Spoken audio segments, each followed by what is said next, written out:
PJ picked that time to come over and see what attention he might get from the other side.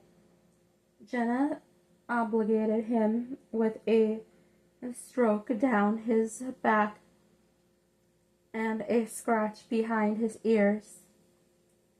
"You love me?" she asked. "Yes." She began to tremble.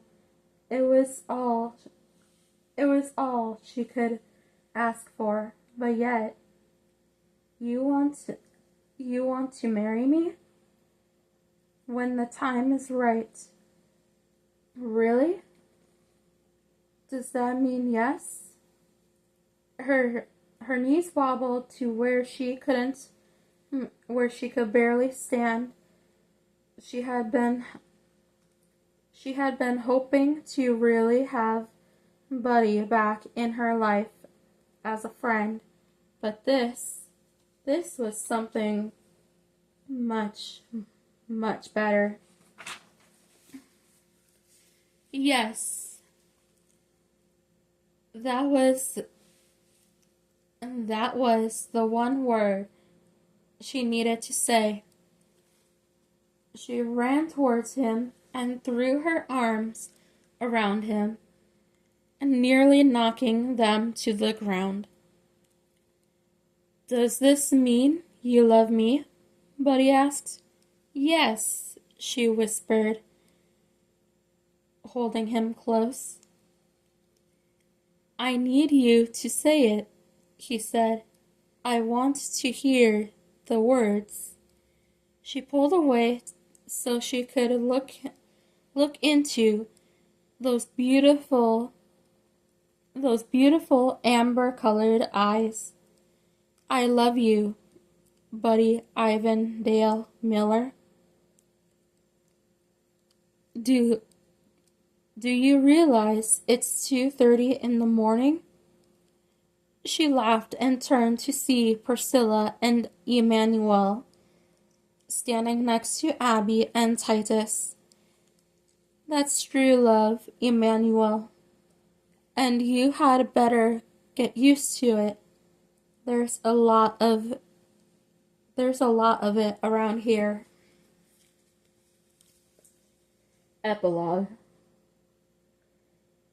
You have to do something about this. Charlotte hooked her arm through Gertie's and led her to the back of the house where only a few guests mingled. "How was I supposed to know that it would snow today?" She shook her head. The unusual November snow was only one of their problems. If the bishop can't get there, if the bishop can't get here, the minister will marry them, Gertie said with her calm confidence. "What if he can't get here? We have all the food ready and less than half the guests are here. I knew they should have waited." Gertie's lips pressed together in an all too familiar look. They are meant for each other, and waiting will not change that. I'm just glad that they have a safe place to live and other people who care about them, about their other people who care about their marriage. She was right. Charlotte took a deep breath. She was glad. She too was glad that Buddy and Jenna were getting married. Yeah, they had rushed things a bit, waiting only a year before before petitioning the church for permission, but they both knew that God had a hand in bringing them together. You just can't fight the will of God. The two were best friends and would be just fine. At least that's the only thought that got Charlotte through the night. And of course, it helped that they were going to move into the Doddle house at the Lamberts after today. She looked out the window at the piling snow. There were many winters like this in Oklahoma. Why did it have to be this year, this winter, this day? Is the preacher here? She asked Gertie. He can marry them. Gertie scanned the few people who had managed to get to the house before the snow started. I don't know. It's possible. I need more than possible. I need a church elder, or I have to go upstairs and tell my daughter that her wedding will have to be postponed. Those words held a double edge. She had never thought that Jenna would get married, never allowed herself to dream of such a life after her daughter's accident, and to think after all this time and all this work they would have to put it off. Another week, another month. Were there other weddings scheduled? Most probably. What would they do? She had no idea. She had never dealt with a postponed wedding before. These things just didn't happen. Yet outside the world was filled with swirling white snowflakes, and her daughter would be so disappointed. No, they must get married today. I guess I'll have to take care of this myself. Gertie smiled. At least Charlotte thought that was her smile, and patted her on the arm. Let go and let God. If only she could. She turned away from Gertie and started back through the house, nodding to the people she passed like a good hostess. Really, she was checking to see if any other member of the elders had showed up, or even one from another district. Was it too much to ask? And everyone around her would be spending the night. She wasn't sure she had enough blankets for all the people. Abby's mom and dad were holding her twins while she was upstairs helping Jenna get ready for her big moment. Normally a young family member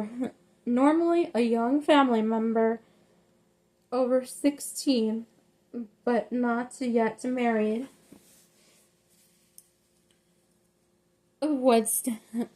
would stand with the bride at the service, but Jenna had wanted Abby. Everyone tried to talk to her, but Charlotte's daughter was nothing if not stubborn. She was a fighter. She proved that by coming back from the dead and living today. So of course Jenna got her way, and Abby would be by her side today. If the preacher, the minister, the bishop, or the deacon could make it through the snow, and Charlotte prayed that someone would, then she prayed for the safety of them all. What a day to have a snowstorm. Inside the fire was crackling. The table was set for their wedding feast. Now they just needed a wedding. The front door opened, blowing snow in as the man started taking off his outer layers. He looked like a big man, but she knew he had to be wearing a lot of clothes to stay warm. Hat, scarf, gloves, coat, until the man who stood before her was revealed. Her neighbor, Aaron Yoder, the newly chosen preacher for their district. They were saved. I'm so glad to see you, Aaron. He smiled as Charlotte approached. His nose was red from the cold, and his blue eyes twinkled. Good, maturity. I'm glad to see you too. The bishop isn't here, and there's no one to marry the kids. But now that you're here, I can put myself to use. He finished with a dimpled smile. She laughed, the tension leaving her body. Young Aaron was there, and everything was going to be all right. Is everything else ready to go? He asked. She nodded. We still have a little bit, but before the wedding was scheduled to start, I surely don't want to begin if someone is braving this winter to get here. He checked the window. He really was a good man, Charlotte thought. Handsome, dark blonde hair and blue eyes that nearly glowed. He had been widowed shortly after the Burkharts arrived in Wells Landing, but had never remarried. I wonder why. He was young but had no children. She pulled the thought away. His marital status had no bearing on today, but she supposed when a person was surrounded with so much love that it was hard not to want it for everyone. And she was surrounded by love, even if the majority of the guest list had been delayed or even stalled by the snow. Love was all around. I don't think anyone else is coming in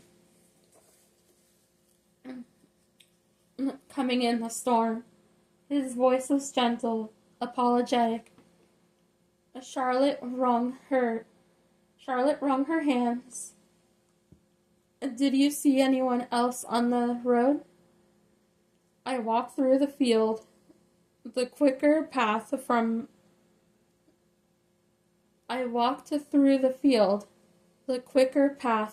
Aaron's house to Charlotte's was through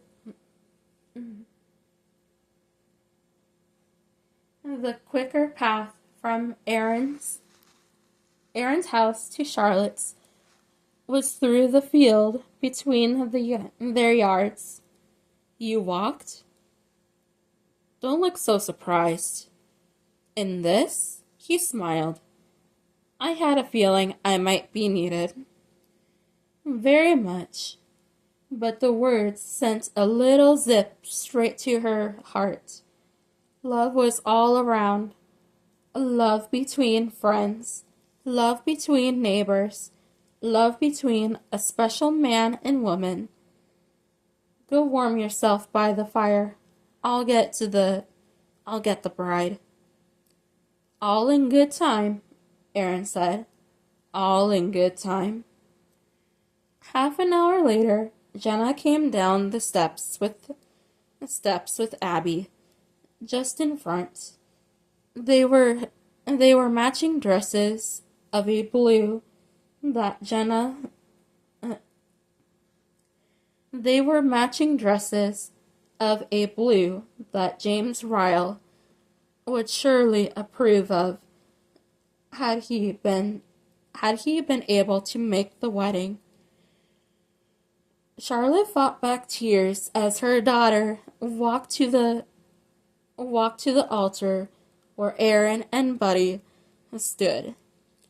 She had never imagined that this moment would come, and now that it was here, she could only think one thing: love is all around.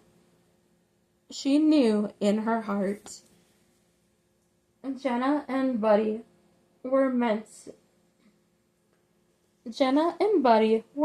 to be together here on this day and forever, best friends in love.